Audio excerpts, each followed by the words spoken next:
I had to start this inside so I could figure out the phone to start it because I couldn't see in the light. I'm going to sit on the porch, put on my sunglasses. It's a nice day out here, although it's cold. So it's Yuletide. I understand it was interesting yesterday. Not only did we have that big windstorm, and as I said, Odin riding through the sky, you know, on the sled, but we also had a lunar eclipse and a meteor shower. Now, as a student of the ancient auguries of the sciences of the sky that were used to forecast events or interpret things seen in the sky,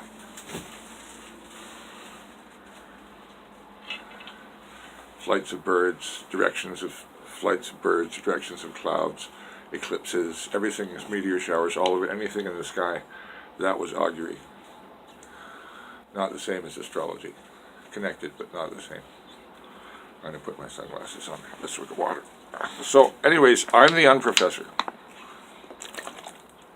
As certain other people online say, they have no degree, and some gentlemen who have degrees have decided not to teach in class, but to roam the world and tell the tale of the world. And it's a noble pursuit, and vlogging is the new. Is it the new literature? I don't know. It's the new form of communal communication where we can communicate more than the sound bites that Facebook or the media allow us to have. Now, it being a special day, I'm not going to talk about the political crisis. That it's not a crisis in British Columbia. It was as I expected, but also in the world, France and U.S. and more, because today is that day, you know. So it's important to speak of the things that were done in history, that were done to suppress information and obliterate it, I guess, is maybe apropos for the day. I don't want to get too dark, though. But, you know, the extirpation of the oral libraries of Gaul and Britain by the Roman massacres and Romanization, the execution of the Druids on Anglesey and previously on the Isle of Wight, I believe. These were oral libraries, same as in Gaul. They must have also been. Where Gaul had pretty large wooden cities and a wooden network of roads across the bogs and forests of Europe that rivaled anything that the Romans had built in stone. It's all gone. That was all obliterated by the Romans, who were determined in everything that they did was to obliterate all history before them so that they would be the greatest that was remembered. It was one of the reasons they obliterated Carthage.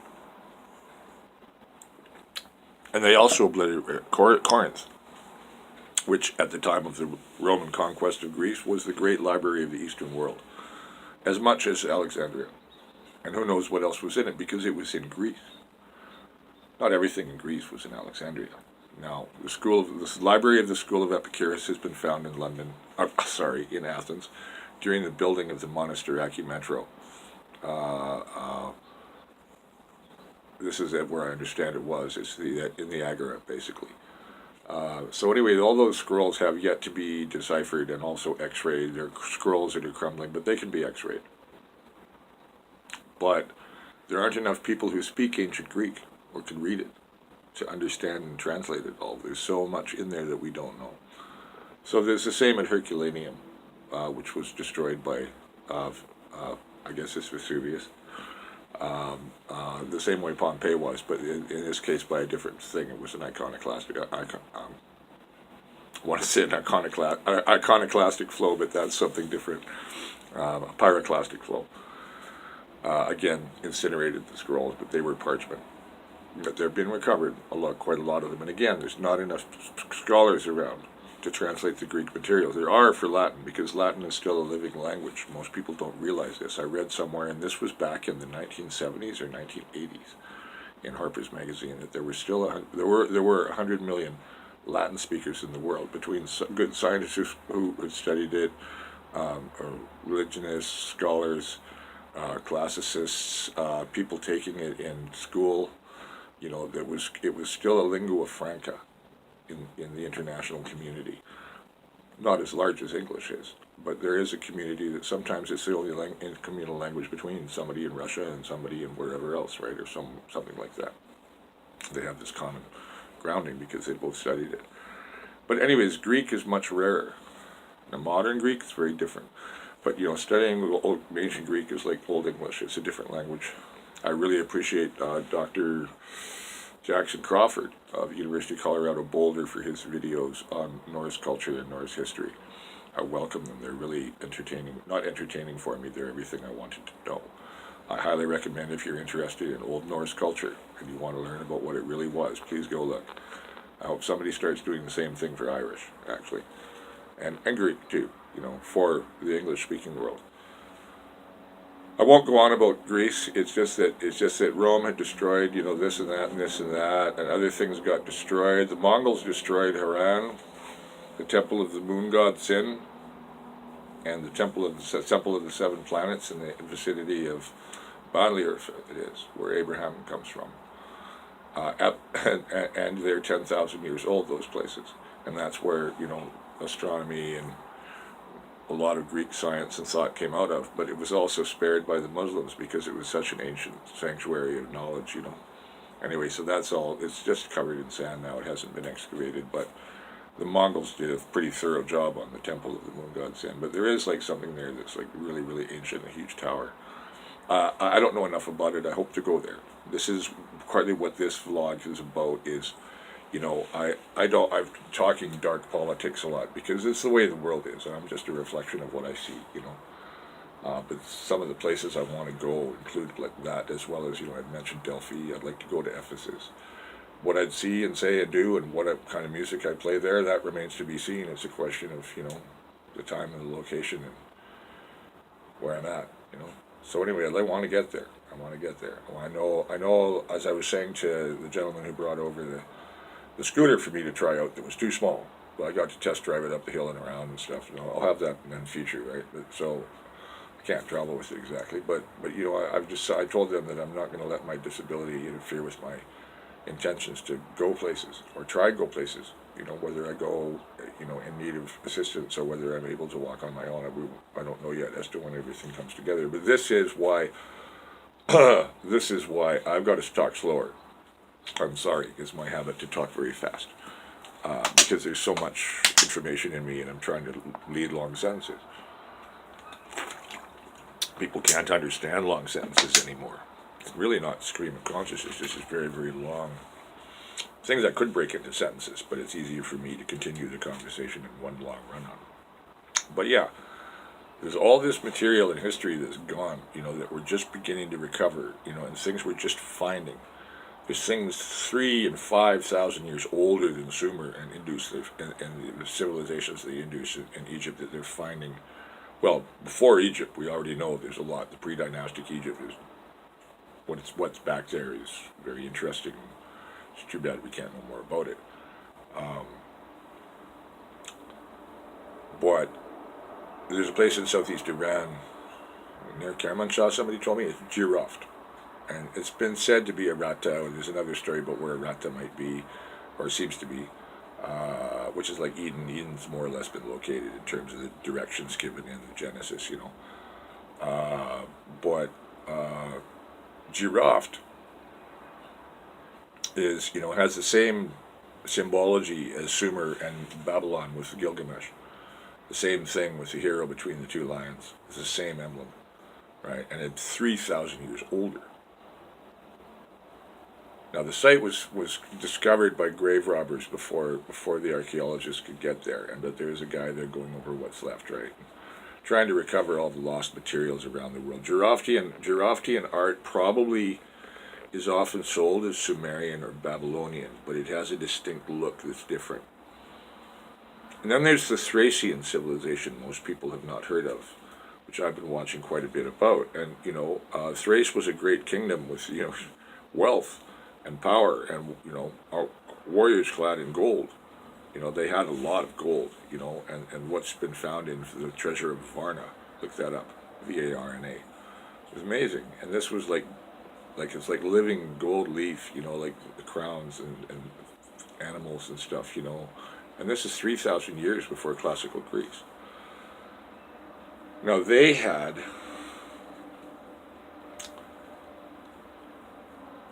a like the Indus. There's a system of seals that have symbols, and they've not been translated. They're believed to be a language, but there's no decoding of it yet. And they're going to represent things like items and goods and numbers and things like that once they're figured out. Same with some of the other seals that just seem to be collections of symbols, but actually are sort of like pictograms that have probably larger meanings. We're only just beginning to understand the ancient past. And of course, where I'm looking at this from is it was said, someday all things shall be revealed. And we're finding more and more and more and more about everything that went down since the end of the Ice Age and beyond. Right? Both geologically and in terms of the rising of the seas after the end of the Ice Age in various ways, including the Black Sea. And including, vast areas of connecting Florida to the Caribbean, and, earthquakes accompanying. There's a pre-Mayan civilization in the Strait, in the trench between Cuba and Florida. Off India, there's Dwarka, which is this vast Manhattan-sized temple city, and in perfect rectangular form. And this would have to be, I don't know the chronology of the Mahabharata or the Bhagavad Gita. I should learn them now. I understand that they're now considered to be actual literal history. So, but Dwarka, we know that the sea came up when Greenland, when the Davis Strait ice dam let go and let Lake Agassiz go. Lake Agassiz flowed into the Atlantic and raised the level of the world oceans by, I think is it 100 meters or 200 meters? I think it's 200. And this only happened in 6,000, 5,000 BC. This wasn't that long ago. It was not long before the rise of dynastic Egypt, right? 4,000 BC, 3,500 BC. Same with Sumer, somewhere in there now. What that would have done to the world climate, and the effect on, never mind drowning places like Dwarka, and who knows what else, is on the bottom of the Black Sea. You just haven't had a look yet. It's interesting there because things get perfectly preserved. Wood, so that'll also mean parchment, everything else it might. They wouldn't have parchment. They wouldn't have invented that yet, but there might be signs of a city rather than just a village down there along the old shoreline, right? Because, Thrace was populous and built in big stone buildings and stuff. And there's big stone buildings in Ukraine and Moldova and stuff, and all the way around through the Caucasus. They're just as ancient as Stonehenge. Right? There's this whole other era of life. So when the ocean raised, it affected the climate that was for places like Giroft, and it affected where things could live, where people could live. And so this also not just it drowned cities, but it made other ones, inhospitable, and there's a story that at one time, by legend, now corroborated by very ancient evidence, that the Nile indeed was once fed by a river from the Atlas Mountains across what is now the Sahara, and there were great lakes in the Sahara, and all that changed. A lot of that was done by humanity. Grazing did that and they all gathered on the Nile, and they had to learn how to work with the river, and that's where the priesthood came in, and that's where we got stone architecture from, and some of the most phenomenal carving in the world, and nothing really rivals it, since the Greek stuff is very much influenced by it, and the Buddhist stuff is very influenced by the Greek, and so on. All the world's ancient cultures are connected. People think they're not, and they're told they're not, but they were connected. Not in this science fiction-y way that everybody's going about this great civilization of the past. There were great civilizations that we don't know about, but we're finding out what they are now. So we're finding all this out at what is amounting to the end of human time. And that's getting back to the gremlins. But here I'm dealing with a solstice that had a great storm. And as major changes in Washington, a meteor shower. Today, a bright sunny day and the first kind of really cold, distinctly winter day, right? I want gloves now after riding that scooter. The world is changing, and unfortunately, I do see what's coming. Well, not unfortunately, it's all very interesting, you see. Nothing you can do about it, so just Much more interesting than television, I'll tell you that. So, it's not a point about being afraid of any of this. It's about knowing that it's coming, being rational about it, being calm. For all the political storms of the world and all the righteous causes, including what I tried to do here in British Columbia during the referendum campaign. And, I did what I could, and it still lost by 60%. But that's only 25% of the voting population. And I know how many people were upset at not being able to vote, and that they're going to find a way to vote when the election comes. Right? So it's going to boomerang, I hope. But I've decided that, the way I am and what I have to do and teach and places I want to play music so that I can play more music, and things I want to explore and find out, the research I want to do in various cities I've mentioned, St. Petersburg, Madrid, and inevitably Istanbul, Athens, Delphi. I'd like to do something at the International Festival of Greek Tragedy at Delphi. I'd love to do something there, and just to be able to go play on the sacred site again and play at Kos again and go to Karnak and play just my whistles, not my electric piano stuff. Piano doesn't belong on those sites. You want to play something that's pure.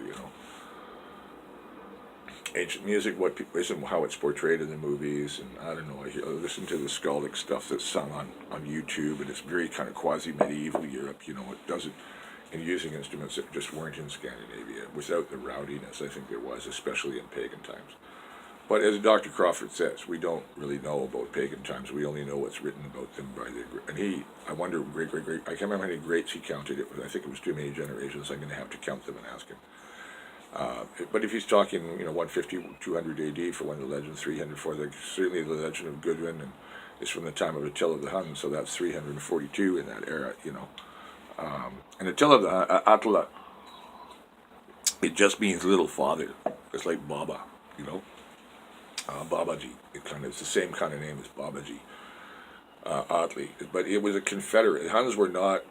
Yeah, they were good at what they did for sure, but they were not. They didn't wipe everybody out the way the Mongols did. They were a confederacy. They moved in, they were dominant, and many, many tribes amongst the Germans and some of the Slavs allied with them, and the Gepids and others were absorbed into the confederacy, and the whole story of the Volsunga saga is an alliance, or an attempt at one, between the Burgundians and the Huns, and the betrayal and the murder, and supposedly in the story, Gudrun is the wife that killed Attila. I don't know. There's no records from the other side. I don't know about that haven't been reconfirmed. I read once Otto Menckenhilsen's history of the Huns, or whatever it's called, and I learned a lot from books like that are really hard for ordinary people to read. And I did anyway. I could read a lot, but I can't read anymore. But I can watch, and I watch a lot. And I've been enjoying my history with my hip and other things in the recent years of illness and stuff. I've spent a lot of time in front of the internet and just absorbed information. Sometimes just entertainment, but information, especially these last several months. So I've become more educated than I ever anticipated that I thought I would be. I know too much for my own damn good. And one of the things that's in the Eldoretta, the Havamal, the sayings of the High One, which is Odin, is it never stay somewhere too long. It's always good to never overstay your way, but also to leave a good name behind you rather than a bad one. Not because of that, but because of the things that people say when they don't understand the traveler, And I'm the Michael the One-Eyed Traveler, like Odin. I have the odd eye, and the wandering presence, I guess you'd call it. I don't know. I don't want to compare myself to the High One, but I do have the one eye out, and as my eyes go, I do see more. As you get the gift of sight, which is the story of Odin, plucking his eye out and casting it in the well, And this I know about blind people who play music so beautifully and have read a lot with their hands, with Braille. I have the new prescriptions. I'm wearing these for the sun, and I did a lot of, when I was first playing music, I was wearing a lot of sunglasses, partly to shield my eyes from people's looking into my soul, because my soul is very open when I play, or was, it's certain kind of things. So knowing that I'll be traveling, this might as well be get used to finding a nice set of sunglasses. I couldn't afford to have tint put on my new prescriptions, and nor could I put an anti-glare thing on them for using on video, and I have to get that, or contacts. I have to get a lot of things. I need to get off disability. I know I'm worth more than disability. I won't go on about my troubles with the system, but I know that for what I do and what I have to offer my listeners, my watchers, whatever the term is for people that start following my channel, and I'll try and be more together and to the point. But right now I'm exploring topics of things I want to cover and go to, things I want to do beyond, wanting to go be an eyewitness to La France. La France à la Révolution Nouvelle. I got to work out my genders in French. I'm pretty good with French, but I got to start paying attention to gender and learning more grammar and vocabulary, mostly vocabulary especially, and learning hear by ear and recognize it, what you hear. And same with Spanish, I can hear it more. Anyways, it's hard to do all this in British Columbia. This is why I'm going to talk about the Patreon account now. I got to get the paperwork done, or whatever the forms filled out online are, and find out how to do the transfers and all that stuff. I'm not an organized guy. I need a team. I know this. So I'm hoping out there that it's more than just support that comes in financially. But hey, Mike, I'll help you do this. Hey, send me this and I'll fix this up. Or hey, I'll go do your maps. I know that some of the spoken stuff I've done I could illustrate by adding maps and different pages and stuff and links and stuff. It's a lot of work for a guy from a pre-internet age and pre-computer age. I survived a bit doing clerical and before the internet got going, but I had to work out Word and Excel and all stuff like that. But in terms of like the multi-processing videos and all the links you have to add, is madness, right? So I'm just going to have to do raw videos for now. So I hope I get an audience. I hope somebody listens and says, yeah, do the Patreon. I'll help you out, right? Because that would really help me to get a comment like that. Because I know I can do a lot in the world, but I need to have wings again. No matter even if I am, needing a scooter, I can fly on a plane, they'll wheel me on and off, and they'll do something on the other end about getting me around, I'm ready to travel even though I'm in pain. I know the time is now. And I see, well, I don't know, we'll see what happens with British Columbia because of the referendum. I'm chilling out about it. It's fucked, it's done. Except that I know lots of people that didn't get to vote aren't happy about it one little bit. So I think you see what I'm saying. If there's an election coming up, it's known through, shall we say, the intelligence of the political community that Horgan is going to call an election in the spring and see if he can wipe the Greens out. He won't wipe out the 3 MLAs they have, but prevent any more of them. But now you have Frank Nay's daughter running in Nanaimo, and I'm not sure who on the mainland yet. I know a certain gentleman in Ashcroft. I wish him well, John Kidder, right? For the campaign, and I wish him a happy future with his lovely wife Elizabeth May. How Canada will fare, and whether PEI will actually have a Green government, or they won't have a media war against it like they did against here, with the pollsters saying, they gradually fought it down. They kept on publishing polls to try and massage the vote down, and they won. And there's other reasons the referendum was conned here. But again, I don't want to talk politics on a high holy day. It's a beautiful day. But it's kind of like the pause before the storm. We know there's going to be a fierce, short winter. And because the flowers are out and the hummingbirds are here, and listen to the birds, it's the solstice. There should be no birds.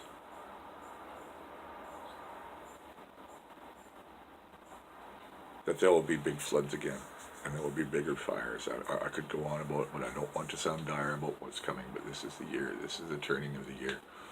And with the Trump crisis, the Trump thing, Trump has come today, and I'm afraid to look at the news. I'm afraid to look at the news of the upshot of the Mattis departure, and Trump and the wall and shutting the government down. I'm really afraid to look right at what else he's done and said since. And I'm like congratulating Vladimir Putin. I don't know, sir, but yeah. But you reap the whirlwind, sir. You ignore things, or you try and manipulate things bigger than you. This is the lesson of geopolitics. It's what Macron is learning. You try and change history. History has a way of biting you back. Now, this is as much as true of Russia. This is as much true of Russia as it is of France. It's very true of France. The revolutions that come in France changed the whole world. Even 1968 did. It bolstered the anti-war movement in the U.S., the peace movement, and the counterculture. It bolstered it. The media masked it largely, but it had a huge influence. And in the UK. Now, Russia, the kinds of revolutions Russia could have could include like a really, really progressive one. The strongman theory is what holds Russia together.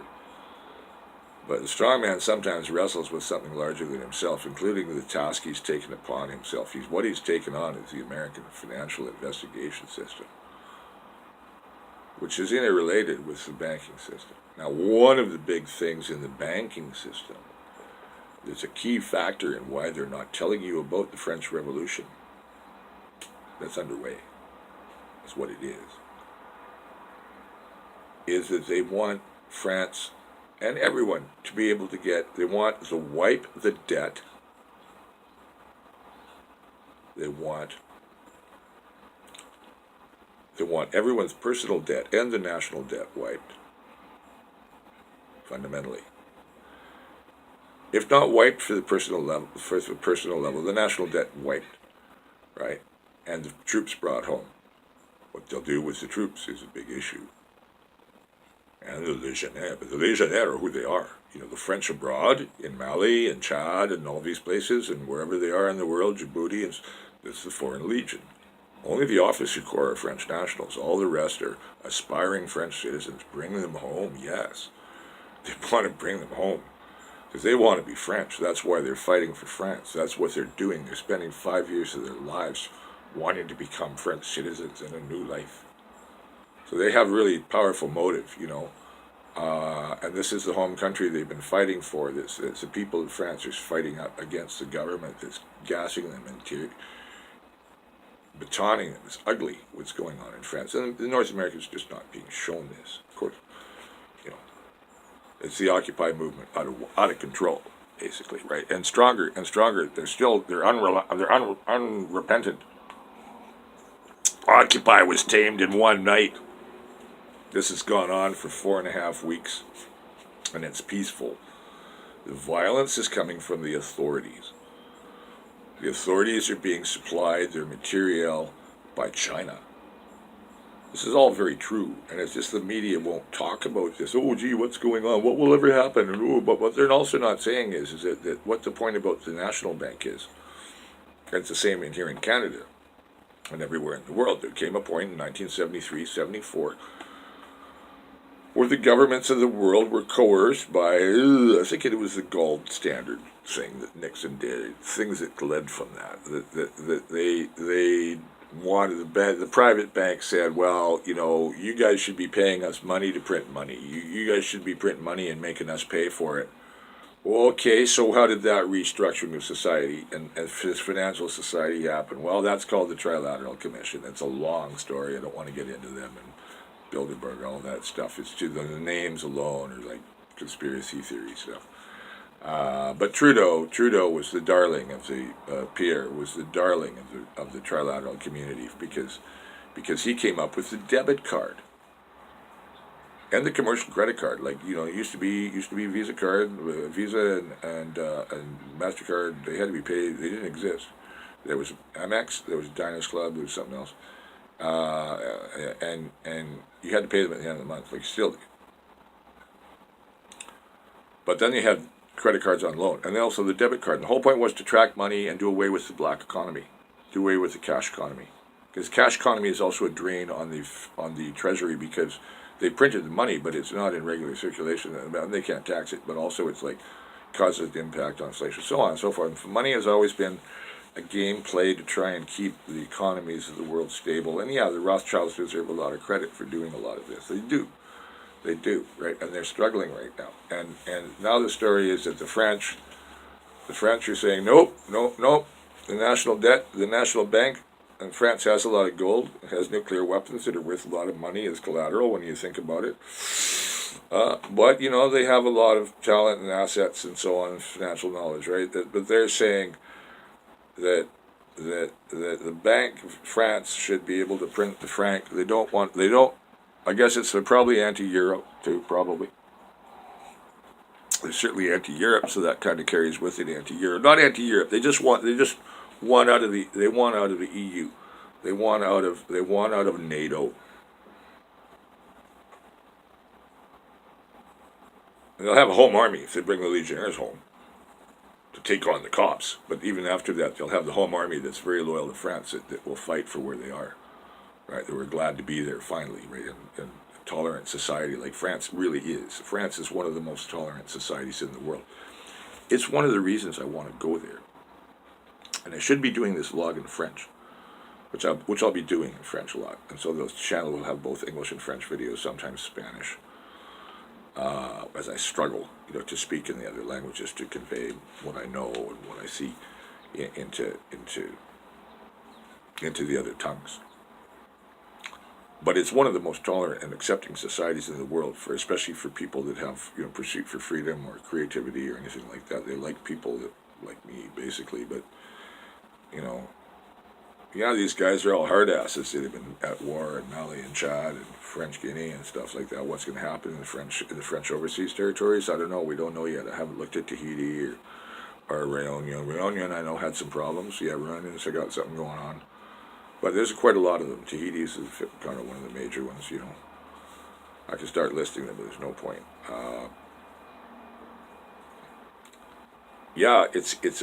And hopefully it's going to remain fairly peaceful and gets resolved peacefully. I think it will. But by doing so, it will shake. It already has shaken Europe. I don't know how the impact on Germany yet. That's being done differently in different countries. But the Yellow Jackets here in North America, what the real Yellow Jackets here in North America need to be, they need to get rid of the other idiots, just by over sheer numbers. And use the colors of the French Yellow Jackets that are now the white with yellow. You wear a white shirt with a yellow jacket, and it shows you're a pacifist. It shows you're a pacifist. You're not there to be mistaken for a black blocker. But the black blockers that have been seen are all cops. And there's a famous thing in France, in French history, about was a mob or something like that with ball-peen hammers. But one of the cops that they had in the video, I've seen a few, maybe it's the same cop, but it was this guy is toting around a big ball-peen hammer, maybe like a 20-pound hammer. So is that for strolls? Is that for windows? What is he up to? Excuse me for the burp, I'm drinking coffee. Had some food. Old man's guts. Anyways, so I'm a snarly old man. They'll make fun of my looks, Yeah, what the hell? Get some teeth, Mike. So that's my Patreon account, folks. Other than the needing to travel and just be able to live and not worry to have to be on disability, I need things like teeth, the things the government will give me, for the interim, right? But I need to be doing better than the meager amount that you get. And the difficulty of finding a place to live in British Columbia. Oh my God. And there's a thing here called the whack-a-mole. That's what I call it, right? It's hard being a burning fire in a country where it's full of wet blankets, right? And oh, I said last night on a short audio, I said, that live your dreams, Michael, and people will tell you because I'm talking to myself around the room, and live your dreams, Michael. People will always tell you, and I didn't say it this tone of voice. This is being silly now, but people will always tell you that your dreams are not possible. So give them up. Get real. Or as somebody in Manila, a certain gentleman at one time told me, well, hang it up and just do your music when you're old. But I was already getting old. Because he was 15 years younger. See, people say things about what they think you should do without knowing really where your situation is, and I might make the mistake of heeding them or being influenced by them. But I know more and more and more in my own course now. And it means that your dreams are all possible. You just have to not let the whack-a-moles come out. You want the whack-a-mole, put it off. You'll never succeed. Somebody said, I won't say who it was, but if you were going to be famous, you would have been that already. Oh, geez, and you get this your whole life here, right? It's part of the culture, right? And if you're an actor or writer, oh yeah, where do you wait tables or something like that, right? Anyways, yeah. So, anyways, I'm wanting to look better, but I also want to know that there's.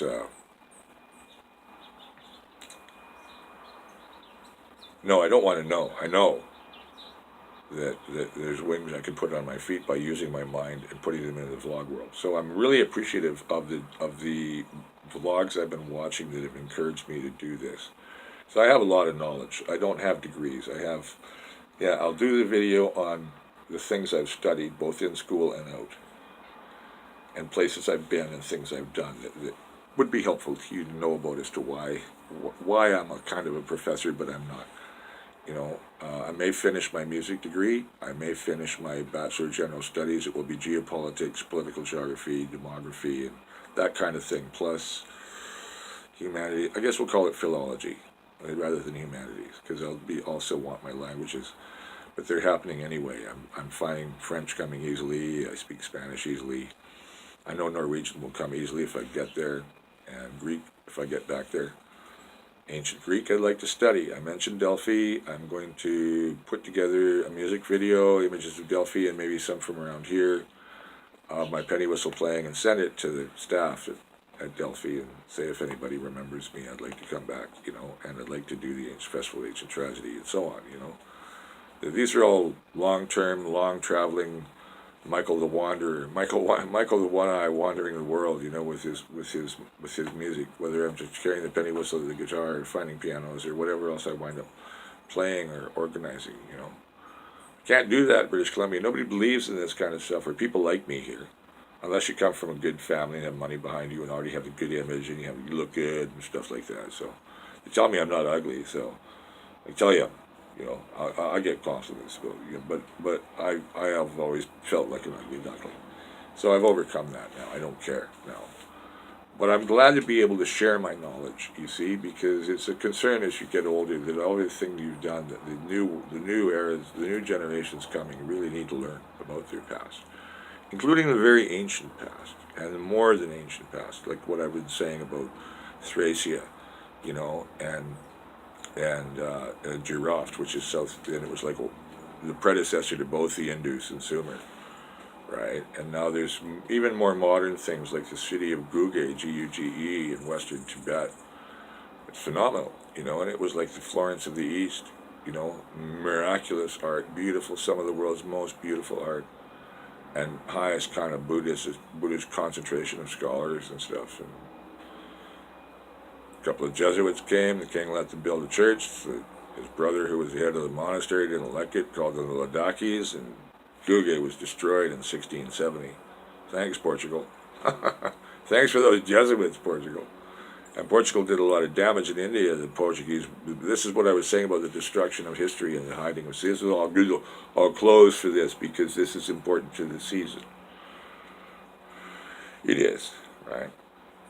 That the Portuguese Bishop of Goa, when he got there, was told that all over India there were churches of St. Thomas.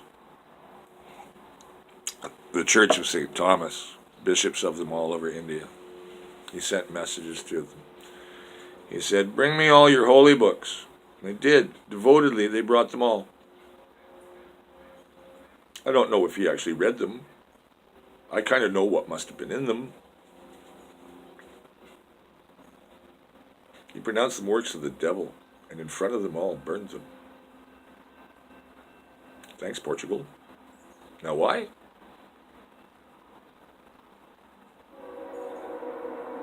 Because if there was an Issa, no, there was. In India there was.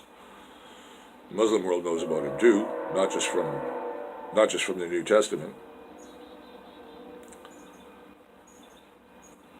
In India he was also called Yosef Saf, something. He's a healer and known as one, right?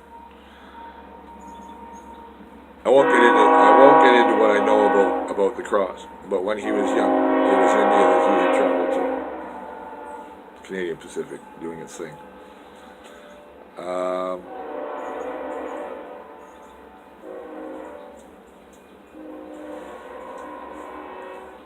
Just letting the train go. Anyways, I'll start talking and the horns are gone.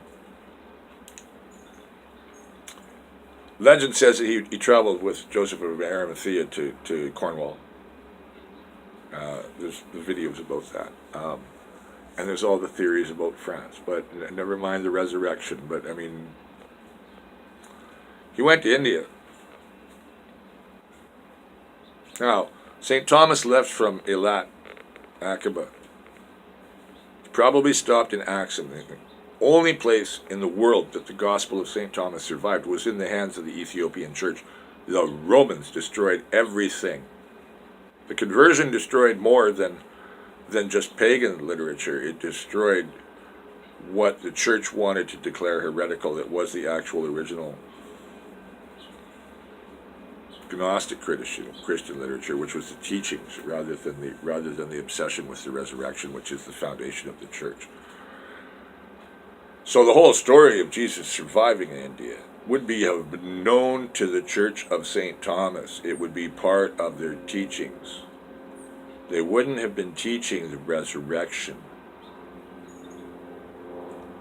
So this is like the destruction of the Aztec libraries, the great libraries of the Aztec Empire that were in Tenochtitlan and Texcoco and all the other, Xochimilco, all the other cities lining the shore of the Lago de Mexico. You know, that these were great libraries and tapestries, and this is all burned because works of the devil.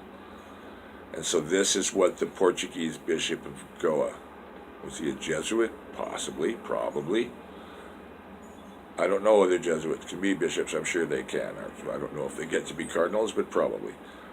But there's all kinds of things other than the Society of Jesus in the Roman Church. But it's very much in the interest of the Roman Church and of the Orthodox Church to never admit that the idea of Jesus living off to the age of 80 in India, some say 120, teaching and being a respected, sage and healer, until his last of his days in the beautiful mountains of Kashmir. No, they can't let that story be known to the world. And they'll call anybody who calls it they'll just dismiss it. Like I've seen people do on videos about this subject from the Vatican. A certain guy from the Vatican. I guess he was a Jesuit, actually, now that I think about it. I'm trying to remember the black collar, what they look like, right? Maybe. But anyways, the Franciscans are probably the closest to the Buddhist teaching, their love for animals and children and nature. And Franciscan Catholicism had really flourished and not been as like Benedictinism is really strict, and so on. There's all the different branches of the church, but they're all institutional forms of the Roman state. We are still the Roman Empire in that aspect, that the influence of the church is still powerful enough we have to really say that Rome is still alive. In two walking golems of itself, the Orthodox Church, which still has its headquarters in Istanbul, but the Ecumenical Patriarch I don't think lives there. There's all that schism going on between Russia and Ukraine right now. It's really strange. And never mind the Catholic Church, but the point is that the Church destroyed all the teachings of the Saint Thomas and the Christian history of history of Indian Christianity, of Christianity in India since what they call biblical times. And it would have been like through the empire of Ashoka. It would have been all through this that would have been welcomed there, and in the great cities, and all that got wiped partly out by when the Muslim invasions came. Got swept aside. That's why Guge, everything fled into the mountains, or into the south, which was by Jainism and the other things that southern India survived without being, dominantly Muslim, and wiped out a lot of central Indian things. So a lot of Indian Christianity would have been wiped out with that, a lot with all the Buddhist things that were mostly wiped out. Hinduism kind of grew back after it more than the other two. It was Buddhist India for a long time, and it had this Christian sublayer. But the Christians were also in the Nestorians. People don't know this. I'll keep on going about the East before I sign off. The Nestorians were in Iraq.